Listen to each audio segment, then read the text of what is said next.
අයිබෝවන්. ඊතර ජනමතය තුලින් නැවතත් අපි ඔබ හමුවට ජනාධිපතිවරණය ඉල්ලා පෙරදුනාලු.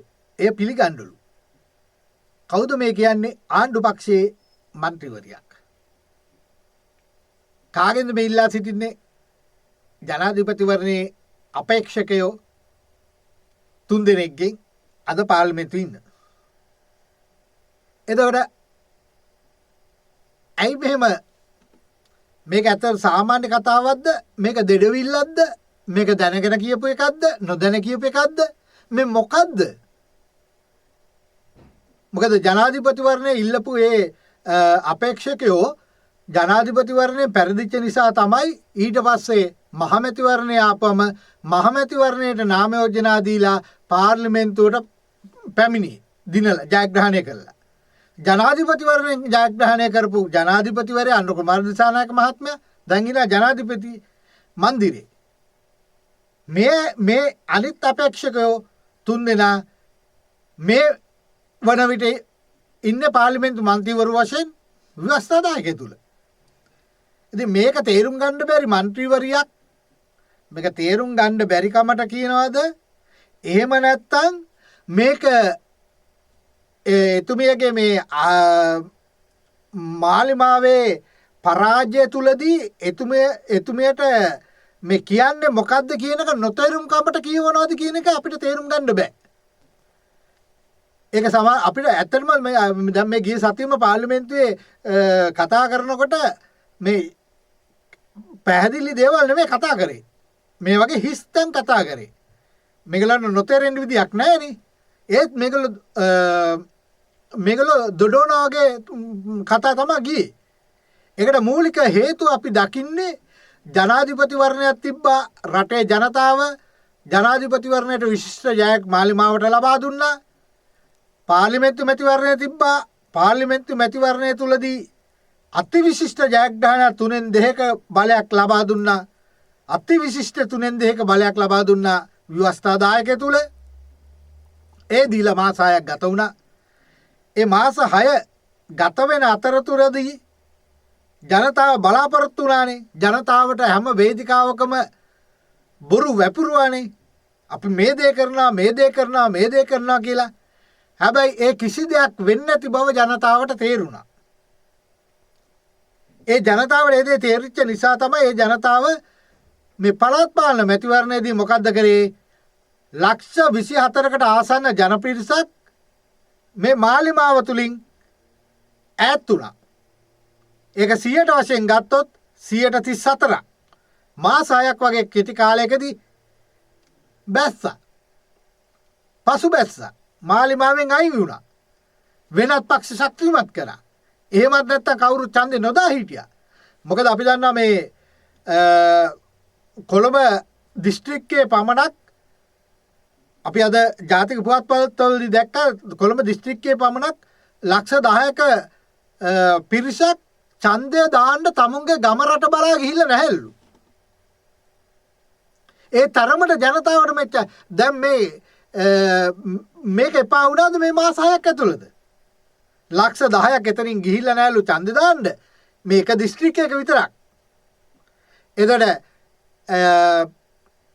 ඊට අමතරව ලක්ෂ 23ක් මාලිමාවට ඉස්සෙල්ලා ලක්ෂ 69ක් තිබිච්ච මාලිමාවේ ඡන්ද දැන් ලක්ෂ 24කට ආසන්න ප්‍රමාණයක් අඩු වෙලා. එහෙමනම් ඇයි මෙහෙම වුනේ? එදා විපක්ෂය ඇත්ත කොපමණ කිව්වත් එක බොරුවක් මාලිමාව දෙඩු විට ඉහලින් පිළිගන්න ජනතාවක් හිටියා. ඒ හිටියේ යම් විශ්වාසයක් ඇතුව. ඒ විශ්වාසය නිසා තමයි මේගොල්ලන්ට මෙතරම් අධි බලයක් ලබා දුන්නේ ව්‍යවස්ථාදායකය තුල, රට තුල. හැබැයි මාස 6ක් ඒගොල්ලෝ බැලුවා. මාස 6කට ලක්ෂ 24කට ආසන්න ප්‍රමාණයක් මාලිමාවෙන් අයින් වුණා. මේ මාස 6 ක්‍රියාකාරීත්වය තුලදී මේගොල්ලන්ගේ කතාබහ තුලදී මේ ජනතාවට තේරුණා, රටේ පුරවැසියාට තේරුණා මේ යන ගමන හරියන්නේ නැහැ. මේගොල්ලන්ට අධික බලයක් දුන්නොත් මේ රට තවත් විනාශයකට පත් වෙන්න ඉඩ තියෙනවා. ඒ නිසා මේගොල්ලන්ට පාඩමක් උගන්වන්න ඕනේ කියලා අනිවාර්යයෙන්ම ලක්ෂ 24කට ආසන්න ප්‍රමාණයක් මාලිමාවෙන් පිටට ගියා.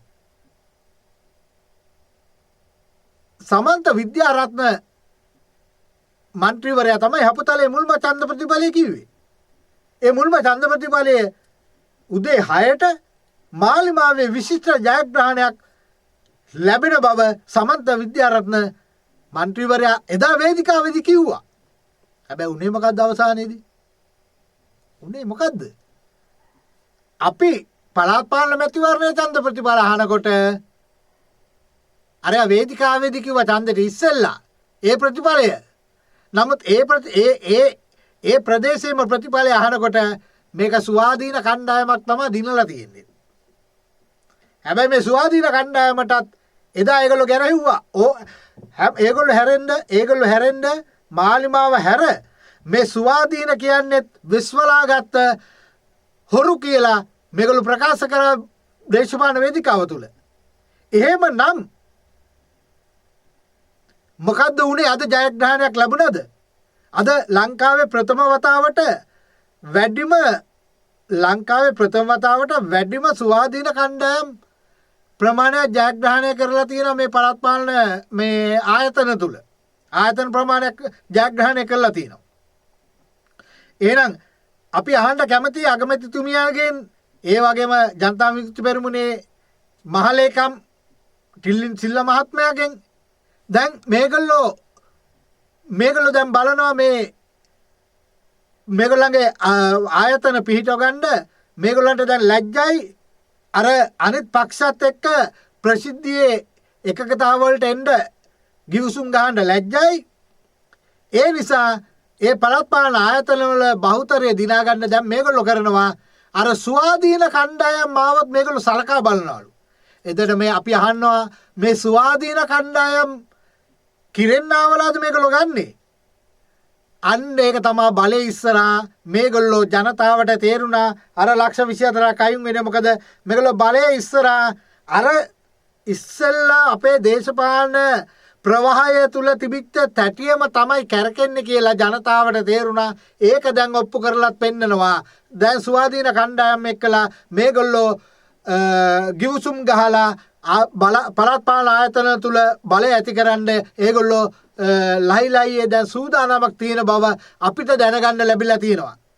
ඉතින් ඡන්දයට අපි අහන්න කැමති මේ පාර්ලිමේන්තු මැතිවරණය තුල පාර්ලිමේන්තු නෙමෙයි මේ පළාත් පාලන මැතිවරණය තුලදී ඒ වේදිකාව තුලදී ඇයි මේගොල්ලෝ මේ වගේ කිව්වේ?